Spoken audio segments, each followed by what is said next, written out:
किसी नगर में एक साहूकार के 3 बेटे 3 बहुएं रहते थे। साहूकार की सबसे छोटी बहू बहुत सुशील और संस्कारी थी। साथ ही वो भगवान श्री कृष्ण की अनन्य भक्त थी।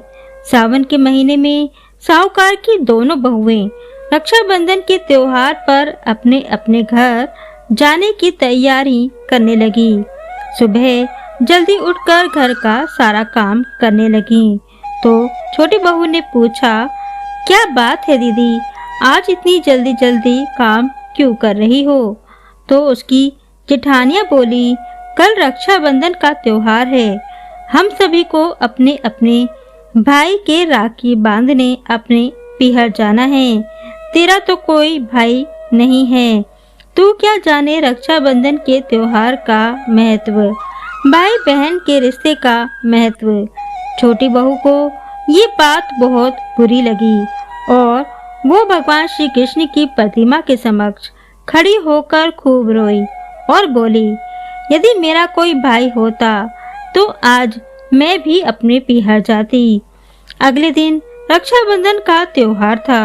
सुबह सुबह उसके घर उसके दूर के रिश्ते का एक भाई आया और आकर साहूकार से बोला, ये मेरी बहन है, मैं इसके दूर के रिश्ते का भाई हूँ और इसे रक्षाबंधन के त्योहार पर अपने साथ अपने घर ले जाने आया हूँ। तब साहूकार का बेटा बोला, लेकिन इसका तो कोई भाई नहीं है, तुम कौन हो? उसके समझाने पर साहूकार और उसका बेटा मान गया और छोटी बहू को उसके साथ भेजने को तैयार हो गए। परंतु छोटी बहू के पति के मन में कुछ शंका थी। वो बोला, आप इसे ले तो जाइए, परंतु इसे वापस लेने मैं खुद आऊंगा। ऐसा कहकर उन्होंने छोटी बहू को उसके भाई के साथ रवाना किया। रास्ते में चलते चलते छोटी बहू ने अपने भाई से कहा, भैया तुम इतने सालों तक कहाँ थे और पहले मुझसे रक्षाबंधन पर कभी राखी बंधवाने क्यों नहीं आए? तो उसका भाई बोला, बहन मैं 7 समुंदर पार प्रदेश में कमाने गया था। अब वे दोनों अपने घर पहुँचे तो घर में भाभी ने अपनी ननंद का स्वागत किया, खूब आव भगत करी। फिर उन्होंने रक्षाबंधन का त्योहार मनाया। ऐसे ही हंसी खुशी समय बीत गया। एक दिन छोटी बहू का पति उसे लेने उसके घर आया। महल जैसा घर और ऐशो आराम देखकर वो चकित रह गया। भाई और भाभी ने उसकी खूब आवभगत की।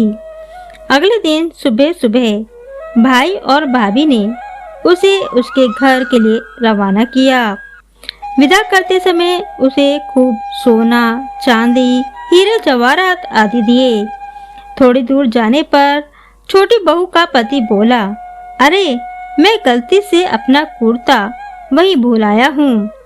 तब वह बोली, कोई बात नहीं, आपका कुर्ता तो पुराना था, इतनी दूर वापस जाएंगे तो घर पहुँचते पहुँचते अंधेरा हो जाएगा। लेकिन उसका पति बोला, नहीं, मैं वापस जाकर अपना कुर्ता ले ही आता हूँ। ऐसा कहकर वे दोनों उसके भाई के घर के लिए रवाना हुए। जैसे ही भाई के घर के पास पहुँचे तो वहाँ उन्होंने देखा भाई के महल नुमा घर की जगह एक पीपल का बड़ा सा पेड़ है और उस पेड़ पर छोटी बहू के पति का कुर्ता टंगा है। यह देखकर वह बहुत नाराज हुआ और अपनी पत्नी से बोला, ये क्या काला जादू है? कौन था वो जो तेरा भाई बनकर तुझे यहाँ लेकर आया था? मुझे तो शुरू से ही शक था, इसीलिए मैं तुझे लेने आया था। बता कौन था वो? ऐसा कहकर वो छोटी बहू को मारने लगा। इतने में तेज प्रकाश के साथ भगवान श्री कृष्ण वहाँ स्वयं प्रकट हुए और बोले, मत मारो इसे, ये मेरी बहन है। हर साल रक्षाबंधन के त्योहार पर ये मुझे राखी बांधती आई है और अब मैंने इसके भाई होने का फर्ज निभाया है। इसे मैंने अपनी बहन माना है। छोटी बहू और उसका पति हाथ जोड़कर श्री कृष्ण के चरणों में गिर गए। तो ये थे सच्चे भक्त की कहानी। जय श्री कृष्णा, राधे राधे। और आप सभी को रक्षाबंधन की हार्दिक शुभकामनाएं।